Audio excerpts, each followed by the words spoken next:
यांचं नाव आहे आदिनाथ बापू बिराजे सर. हे आपल्या समोर या ठिकाणी प्रबोधपण आपले विचार व्यक्त करतील.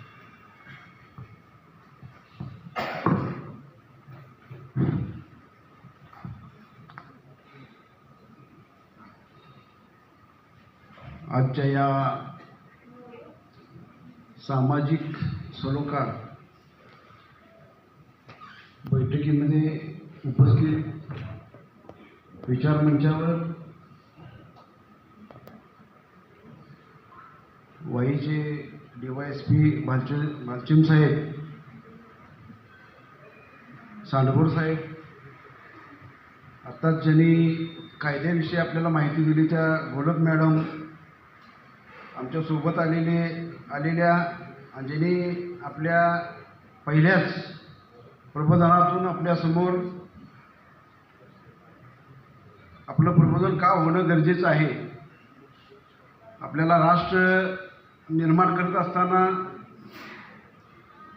सोशल आणि कम्युनल हार्मोनी, ज्याला आपण सामाजिक सलोखा म्हणतो, तो निर्माण होण्यासाठी मार्गदर्शन केलं.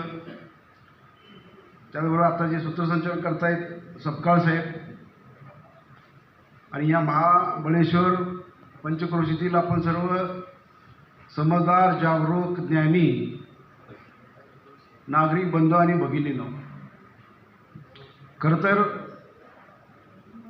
आजच्या या कार्यक्रमाच्या आयोजनासाठी आपण सर्वांनी प्रथमतः प्रशासनाचे टाळ्या वाजवून आभार व्यक्त करूया, त्यांना धन्यवाद देऊया.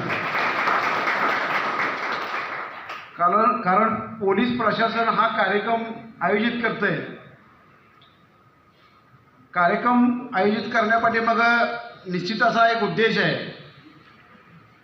की काहीतरी घडलंय आणि काहीतरी घडणार आहे, काहीतरी घडलंय आणि काहीतरी घडणार आहे. काहीतरी घडलंय ते विसरून जाणे आणि परत काहीतरी घडू नये याविषयी उपाययोजना करणे, प्रतिबंध करणे. आता प्रतिबंध करायचा म्हणजे दोन प्रकारे प्रतिबंध करता येतो. एक कायद्यानं प्रतिबंध, आता मॅडमनी सांगितलं की कायदा काय सांगतो. समाजामध्ये वावरत असताना, काम करत असताना एखाद्या नागरिकाची चुकीची वागणूक झाली, समाजाच्या दृष्टीनं, राष्ट्राच्या दृष्टीनं, संविधानिक काही अघटित झालं, चुकीचं जर वर्तन झालं की त्याच्यावर कायद्यानं आपण त्याला हे करू शकतो. आणि दुसरं की जे प्रबोधन, की ज्या प्रबोधनातून समाज घडला जातो. आज आपण यूट्यूबला आणि इतर सोशल मीडियावर अनेक बाबा महाराजांचे, कीर्तनकारांचे कीर्तन ऐकतो. मला सांगा, तुकाराम महाराजांनी कीर्तन केलं, त्या कीर्तनाचा उद्देश काय? कीर्तन हे माणसाच्या वर्तनामध्ये बदल करतं, म्हणून त्याला कीर्तन म्हणतात. कीर्तनानं माणसाच्या वागण्यामध्ये बदल होतो, त्याला कीर्तन म्हणायचं. आणि जर आम्ही कीर्तन ऐकून जर आपल्यामध्ये बदलच झाला नाही तर खरंच आपण मनुष्य प्राणी आहोत का, याचंही चिंतन मंथन व्हायला पाहिजे. बंधू आणि भगिनींनो, आपला हा भारत देश, भारत देशामध्ये प्रमुख 4 धर्म आहेत. प्रामुख्याने 1700 भाषा आहेत, पण 17 भाषा प्रामुख्याने बोलल्या जातात. 6,500 जाती आपल्या भारतामध्ये आहेत.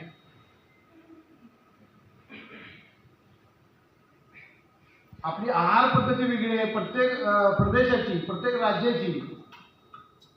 महाराष्ट्रामध्ये जर घेतलं, बोलीभाषा वेगळी आहे.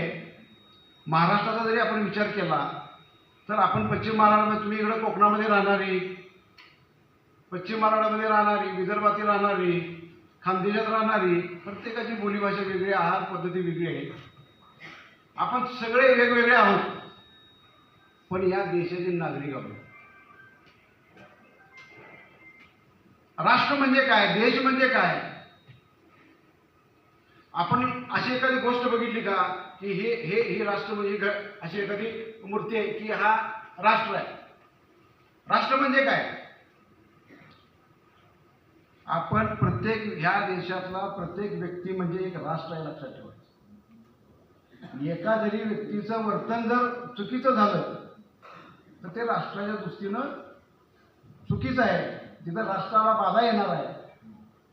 आणि म्हणून पहिल्यांदा आपण राष्ट्र निर्मिती, मी तर भारत हे राष्ट्र निर्माण झालं याविषयी सुरुवातीला मी आपल्याला ज्ञान देऊ इच्छितो. कारण 1950 पूर्वी हा देश जवळजवळ 750 संस्थांमध्ये विखुरलेला होता. प्रत्येक प्रांताच्या प्रत्येक राज्याचा वेगवेगळा कायदा आणि तेवढ्या मर्यादित होतं. पण ज्यावेळेला हा देश स्वतंत्र झाला, देश स्वतंत्र होत असताना आपल्या देशाचं जर बघितलं, साधारण इतिहास बघितला, आपल्याला माहिती असावं की आपल्या देशावर अनेक आक्रमणं झाली. त्याला प्रामुख्याने डच, पोर्तुगीज, मोगल, फ्रेंच, इंग्रज ह्या सगळ्यांची एवढी आक्रमणं झाली. ही आक्रमणं आपल्या देशावर का झाली ह्याचा आपण कधी विचार केला का? इतरांना का वाटलं की आपण भारतावर जाऊन आक्रमण करायचं आहे? आणि केले मोगलांचं आक्रमण ह्या देशावर 600 वर्ष चाललं. इंग्रजांनी 150 वर्ष राज्य केलं, डचांनी जवळजवळ 350 वर्ष राज्य केलं, पोर्तुगीजांनी. ह्याचं कारण असं आहे की आम्ही एक नाही आहोत. आपल्यामध्ये भेद आहे. ज्यावेळेला मराठ्यांनी अटकेपार झेंडे लावले, अब्दालीच्या नाके 9 आणलं, मराठे निकराने लढतायत, मराठ्यांचा प्रतिकार करणं अशक्य आहे असं जेव्हा अब्दालीला वाटलं, तेव्हा अब्दालीनं काही हेर पाठवले आणि त्या अब्दालीनं सांगितलं की हे एवढे एक ताकदीनं कसं काय लढताय. त्यावेळेला ते हेर जेव्हा संध्याकाळचं युद्ध संपायचं, युद्ध संपल्यानंतर लढताना आम्ही एक असतो. आज इथं भारतीय संघ ज्यावेळेला वर्ल्ड कप जिंकतो त्यावेळेला प्रत्येक खेड्यापाड्यामध्ये आपण फटाके लावतो, उत्सव साजरा करतो, रॅल्या करतो, डॉल्बी लावतो. मी प्रत्येक जण त्यावेळेला आपण भारतीय असतो. भारतीय संघ ज्यावेळेला वर्ल्ड कप जिंकतो त्यावेळेला आपण खऱ्या अर्थानं भारतीय असतो का नाही? आपल्या प्रत्येकाला अभिमान असतो का नाही? भारत जिंकलाय का? त्यावेळेला आपण त्या क्रिकेटपटूची हा ह्या जातीचा आहे, ह्याने शतक मारलं असं कधी म्हणतो का? सचिन तेंडुलकरच्या जातीवर कधी आपण चर्चा करतो का? नाही करत. पण ज्यावेळेला अब्दालीच्या हेराने बघितलं की हे लढताना सगळे एक आहेत, पण ज्यावेळेला संध्याकाळी ज्यावेळेला हे आपलं जेवण वगैरे करत असतात, ज्यावेळेला टेळी केली असतात, प्रत्येकाच्या जे काही टेंट असतो त्या टेंटमध्ये प्रत्येकाचा धूर वेगवेगळा येतो. त्यावेळेला त्याला असं लक्षात आलं की अरे हे सगळं एक नाही, त्यांच्यामध्ये भेद आहे. कारण हे एक ठिकाणी भोजन घेत नाही, ते प्रत्येकाने वेगवेगळे भोजन घेतात, वेग ठिकाणी चुली मांडतात. आणि त्यावेळेला त्यानं फोडा आणि झोडा ही नीती तिथं त्यांनी वापरली आणि आपल्यामध्ये भेद निर्माण केला आणि मराठ्यांचा पराभव झाला. मराठ्यांचं पानिपत झालं आपण का म्हणतो? मराठ्यांचं पानिपत होण्याचं कारण म्हणजे आपल्यामध्ये ह्या चुकीच्या संकल्पना, चुकीचे जे काय भेद आहेत ते त्याला कारणीभूत आहेत. जगामध्ये 196 देश आहेत. 196 देशामध्ये कोणत्याही देशामध्ये जात नावाचा घटक नाही. भारत देश सोडला तर भारताच्या बाहेर कुठल्याही देशामध्ये जात नावाचा गोष्ट अस्तित्वात नाही. किती जणांना माहिती आहे की जात फक्त माझ्या भारतातच आहे, भारताच्या बाहेर जातच नाही.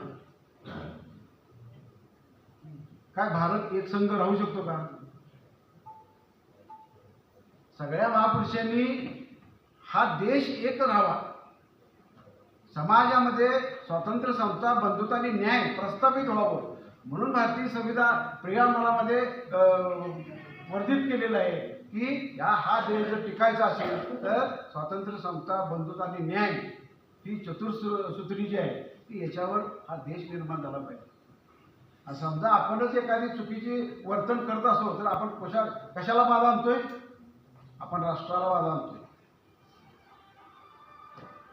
ज्यावेळेला 1950ला हा देश म्हणून पहिल्यांदा आपल्या समोर आला तो 1950ला आला. त्यापूर्वी हा देश हा वेगवेगळ्या प्रांतामध्ये विखुरलेला होता. आणि 50 नंतर जसं भारतीय संविधान लागू झालं त्या संविधानानं आपल्याला एक बांधलेला आहे. आणि म्हणून आपल्या सर्व माणसांची जबाबदारी आहे की हा देश एकत्र बांधला. आता हा देश हा समाज एकत्र बांधण्याची जी प्रोसेस आहे ती काय 1950च आहे का? आज आपण मॅडमने शिवाजी महाराजांच्याबद्दल, छत्रपती शिवाजी महाराजांच्याबद्दल सांगितलं. आपण सगळे आता प्रतापगड आणि रायगडाच्या पायथ्याशी राहणारे आहोत. आपल्याला शिवाजी महाराजांचा फार मोठा वारसा आहे. मी कालच प्रतापगडावर जाऊन आलो, बघितलं. त्याच्यापूर्वी गेलो होतो. किती जणांनी प्रतापगड पायी चढलाय सांगा? किती जणांनी पायी चढला प्रतापगड? अनेक वेळ तुम्ही प्रतापगडावर गेला.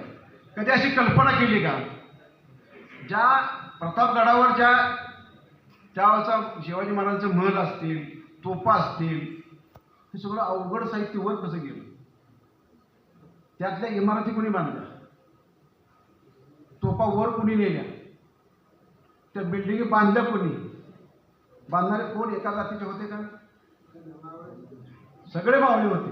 म्हणजे ज्यावेळेला छत्रपती शिवाजी महाराजांनी स्वराज्य उभारणीचं काम सुरू केलं त्यावेळेला छत्रपती शिवाजी महाराजांनी या बहुजन समाजातल्या सर्व लोकांना एकत्रित केलं. 18 पगड जातीच्या लोकांना एकत्रित केलं. आणि त्याला काय नाव दिलं? मावळा. मावळा कुठल्या एका जातीचा असतो का? कारण आपल्याला माहिती असावं की या देशामध्ये काही धार्मिक बंदी घातल्या होत्या की ज्या बंदीमुळं काही समुदायाला शिक्षणाचा अधिकार नव्हता, स्वतःचं संरक्षण करायचा अधिकार नव्हता, शिकायचा अधिकार नव्हता, व्यवसायाचा अधिकार नव्हता. पण ह्या महाराष्ट्रातला एकमेव पहिला राजा असा आहे की त्या राजानं ह्या सगळ्या प्रथा परंपरा फाट्या बसवल्या आणि ह्या सगळ्या 18 पगड जातींना एकत्र आणलं. त्याने एकच नाव दिलं, मावळा. आणि त्या मावळ्यांनी छत्रपती शिवाजी महाराजांच्या स्वराज्यासाठी स्वतःच्या प्राणाची आहुती दिली, बाजी प्राण दिले. मगाशी मॅडमनी बोलता सांगितलं की शिवाकाशीद वगैरे. शिवाकाशीदाचा एक प्रसंग सांगतो. आता शिवाकाशीदाची जात सगळ्यांना माहीत आहे,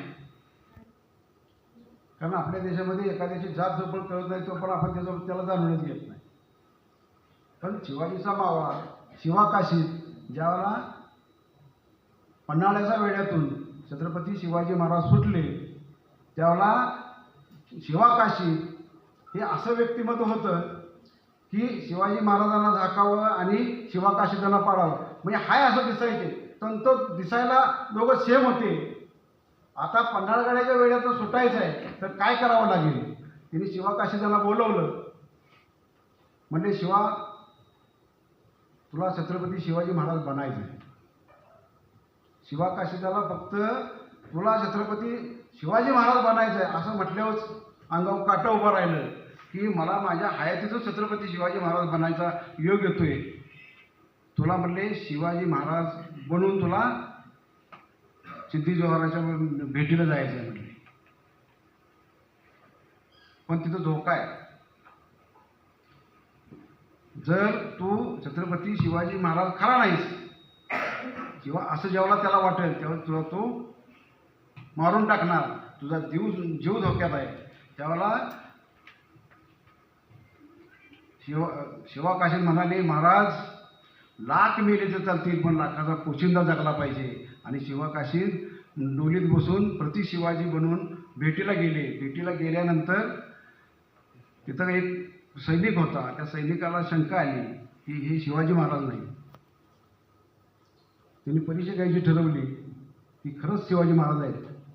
कारण ज्यावेळेला प्रतापगडावर ज्यावेळेला अफजल खानाचं आणि शिवाजी महाराजांची भेट झाली त्यावेळेला त्यांचा जो वकील होता कृष्णाजी भास्कर कुलकर्णी, त्यांनी त्यावेळेला त्यांच्यावर हल्ला केला होता. त्याला डोक्याला एक खोक पडली होती आणि ती वर्ण तसाच होता आणि तो त्या अधिकाऱ्याला माहीत होता. ते म्हणले जिरेटोप काढा म्हणले. जिरेटोप काढलं तर बघते तर तिथं खोक नाही. त्यावेळेला ते ओळखून आलं की हा शिवाजी महाराज नाही आणि मग तिथं त्यांचा हे झाला. बाजीप्रभू देशपांडे दोन्ही हात गळून पडले. पण जोपर्यंत महाराज रायगडावर पोचत नाही तोपर्यंत तोफांचा आवाज येत नाही तोपर्यंत मी जीव सोडणार नाही. एवढ्यासाठी लढणारे हे मावळे आणि तो आदर्श आमचा राजा आणि त्या राजाच्या फक्त आम्ही जयंत्या करणार, महंत्या करणार, पुण्यतिथ्या करणार आणि त्यांचा विचार मात्र आम्ही स्वीकारणार नाही. भावांनो आणि बहिणींनो, आपण घर बांधतो. घर दगडावर दगड रचला की घर तयार होतं का? फक्त विटावर वीट रचली की घर होतं का? घर तयार होण्यासाठी जसं वीट लागते तसं वाळू आणि सिमेंट याचं मिश्रण लागतं की जे ह्या इमारतीला भक्कम असं बांधून ठेवतं आणि ती भूमिका आपल्याला ह्या महापुरुषांच्या विचारामध्ये आहे. गाडगे महाराज प्रबोधन करायचे. गाडगे महाराज किती शिकले होते? थम्सअप होते, अंगठा बहादूर माणूस.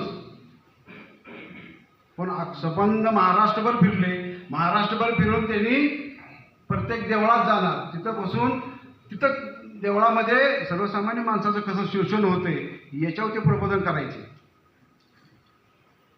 आपण आपले डोळे उघडून प्रत्येक घटना आपण तपासून घेतली पाहिजे. आपण ज्ञानी झालं पाहिजे. ह्याच्यासाठी एक उदाहरण सांगतो तुम्हाला. एक वेळ गाडगे महाराज पंढरपूरच्या त्या नदीमध्ये आंघोळीला गेले असता एक विधी चालला होता, धार्मिक विधी चालला होता. एक पुरोहित होता, बसले होते आणि तो असं पाणी टाकायचा त्या ह्याच्यावर.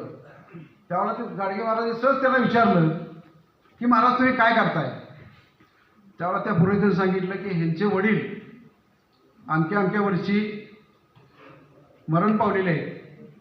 मी त्यांना पिंडदान करतोय आणि त्यांना मी पाणी वाहतोय म्हणले. गाडगे महाराज काही बोललेले नाही.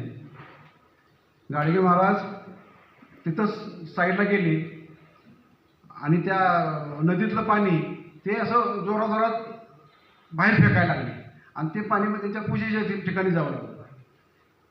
त्यावेळेला त्याला ते डिस्टर्ब झाला, त्याला अडचण आला. तिने सांगितलं काय मूर्ख माणूस आहे, काय करताय तुम्ही? त्यावेळेला गाडगे महाराज त्याला म्हणाले, माझी म्हणले अमरावतीला शेती आहे आणि माझ्या शेतीला पाणी नाही. तेव्हा म्हणले मी पाणी म्हणले तिकडं हे करतोय म्हणले. मग त्यावेळेला ते पुरोहित त्याला म्हणाले, काय मूर्ख माणूस आहे म्हणले, असं कुठं जात असतं का म्हणले. इथं नदी अमरावतीला, शेती अमरावतीला आणि पाणी इथं फेकतोय आणि अमरावती जाणार. मग त्यावेळेला गाडगे मला म्हणे, अरे तुमचे वडील वारले, वडील गेले, तुमचं जर पाणी जर स्वर्गात जात असेल तर माझं पाणी अमरावतीला का जाऊ शकत नाही? म्हणजे सांगायचा उद्देश असा की आम्ही डोळं झालं पाहिजे. सत्य काय, असत्य काय, खरं काय, खोटं काय हे आपण समजून घेतलं पाहिजे. ह्या सगळ्या ज्या काही प्रथा परंपरा आहेत त्यातल्या ज्या चांगल्या आहेत त्या आपण टिकवल्याच पाहिजे. मला सांगा, ह्या देशामध्ये पूर्वी ब्रिटिशांनी सती प्रथा बंद केली. आज सती प्रथा कोण सती जातात का? विधवा होतात का नाही? विधवेचं लग्न पुनर्विवाह होतो का नाही? तुम्ही बोलायचं आहे, होतं का नाही? सती प्रथा बंद झाली का नाही? तो धार्मिक रूढी होती का नाही? परंपरा होती का नाही? मग ते आपण स्वीकारली का नाही? पण त्याचा फायदा झाला की तोटा झाला? फायदा झाला. मला सांगा, छत्रपती शहाजीराजे गेल्यानंतर जिजाऊनी हे केलं, शिवाजी महाराज जिजाऊ वसती केल्या का? आधी कोण गेलं? जिजाऊ गेल्या का? सईबाई? पण आपल्या महाराजांनीच हे केलं नाही तर आपण कोण हे करणार आहे?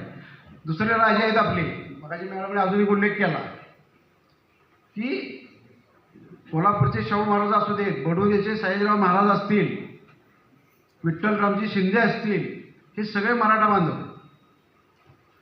महाराजा सयाजीराव गायकवाडांनी बडोद्यामध्ये, बडोदा संस्थानामध्ये जी अस्पृश्यता पाळली जात होती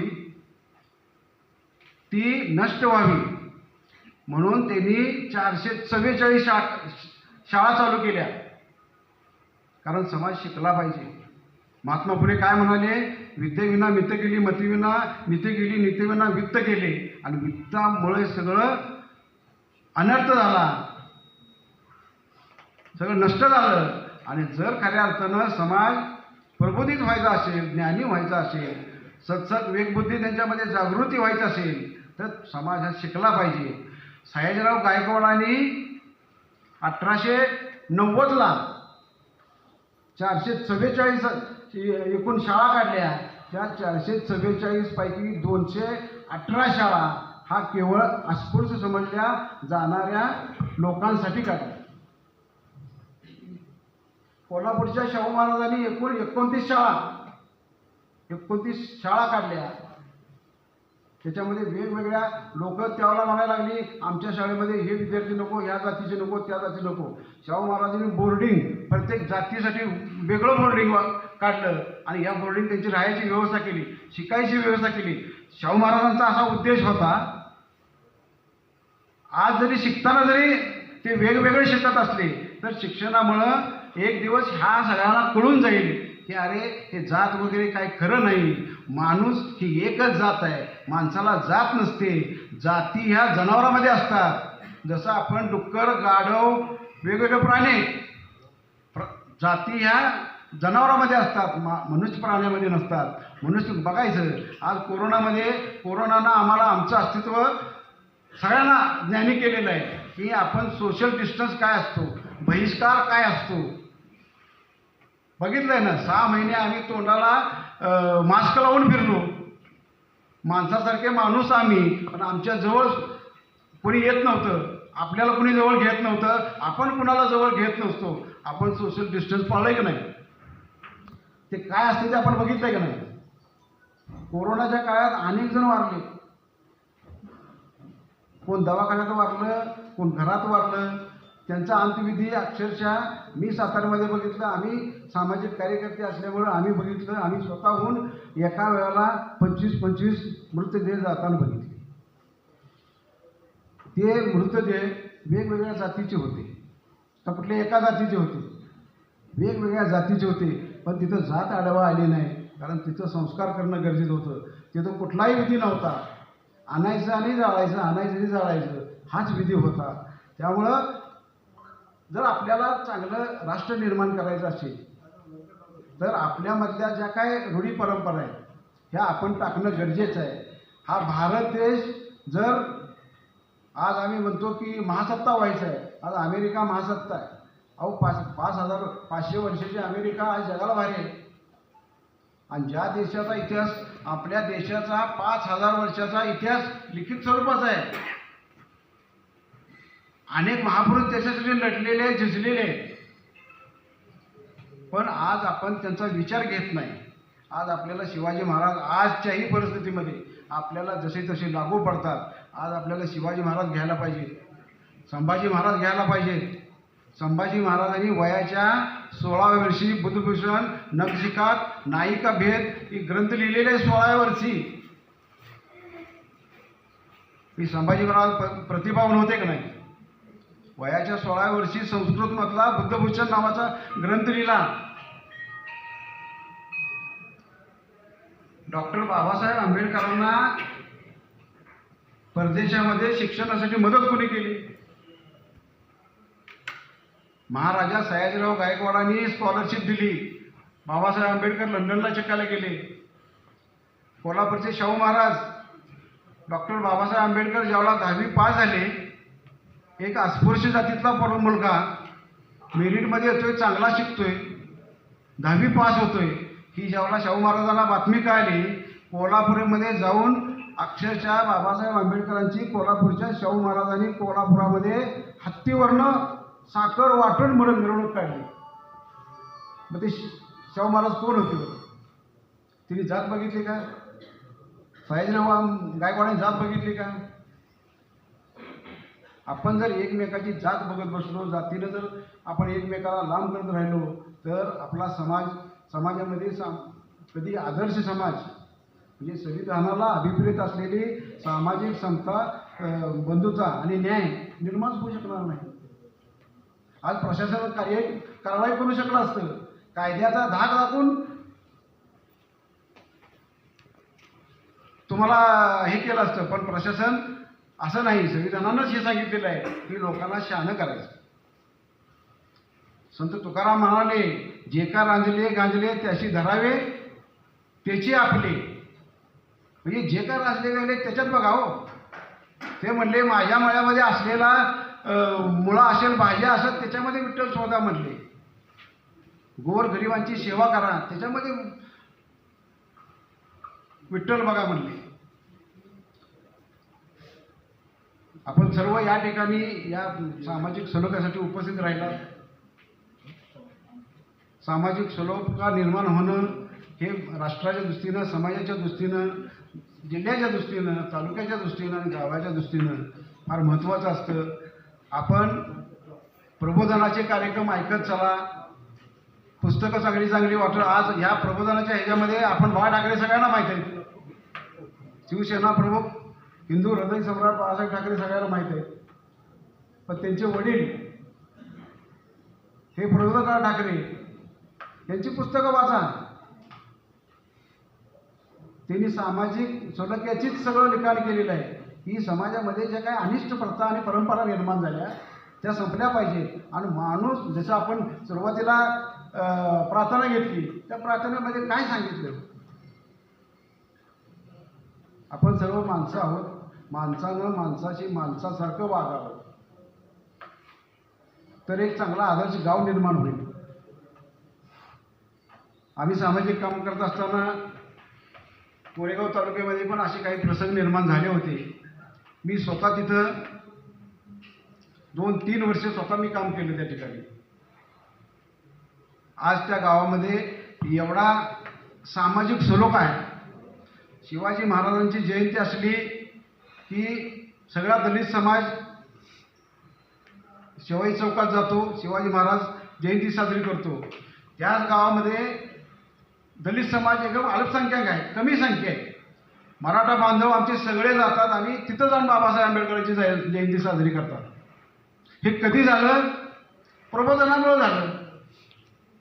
आज प्रशासन काय प्रयत्न करतंय की तुम्ही पण त्या पद्धतीनं सामाजिक सलोखा निर्माण करून ज्या काही जातीग्रस्त मानसिकता असेल, चुकीच्या रूढी परंपरा असतील, ह्या कमी कराव्यात. या दृष्टीनं प्रशासन आपल्यामध्ये प्रयत्न करतंय. आपण सर्वांनी प्रशासनाला मदत केली पाहिजे. प्रशासनाचा काय स्वार्थ आहे? प्रशासनाचा काय स्वार्थ आहे? मॅडमनी जातात एक वाक्य सांगितलं, म्हणजे अॅट्रॉसिटीच्या कायद्यात सांगितलं की बरेच तरुण असतात. तो तरुण कुठं दंगलीत अडकला, कुठं वेगळ्या ह्याच्यात सांगितला, तर नोकरीला लागत असताना आपल्याला कॅरेक्टर सर्टिफिकेट लागतं. आणि ते कॅरेक्टर सर्टिफिकेट जर तुम्ही एखाद्या गुन्ह्यात अडकला तर तुमचं काय होईल? आयुष्य बर्बाद होते की नाही? मग तुमचं आयुष्य बर्बाद होऊ नये, कायद्याचं उल्लंघन करू नका. कायदे हे तुमच्यावर जबरदस्ती करण्यासाठी नाहीत. एक सक्षम सुदृढ समाज निर्माण व्हावा म्हणून कायद्याची निर्मिती आहे. शक्यतो प्रशासनाला कायद्याचा वापर करायलाच लागू नये, अशा पद्धतीनं आपलं सर्वांचं वर्तन असावं. हाच एक उद्देश घेऊन या ठिकाणी प्रशासनानं हा सामाजिक सलोख्याची कार्यक्रम आयोजित केला. आपण सर्व या कार्यक्रमासाठी उपस्थित राहिला त्याबद्दल सर्वांना धन्यवाद देतो. प्रशासनाचं परत एक वेळा आभार मानतो. आणि आम्हाला या ठिकाणी आपल्याशी हितगुज करावं. आपल्याला आमच्याकडे जे काही थोडंफार आहे ज्ञान ते आपल्याला देता आलं ते देण्याचा प्रयत्न केला. एक म्हण आहे, देणाऱ्याने देत जावे, देणाऱ्याने देत जावे, घेणाऱ्याने घेत जावे आणि घेता घेता एक दिवस देणाऱ्याचे हातच घ्यावे. तुम्ही याच्यातून काहीतरी घ्याल अशी एक अपेक्षा व्यक्त करतो आणि मी या ठिकाणी माझं 2 मनोगत थांबवतो. धन्यवाद.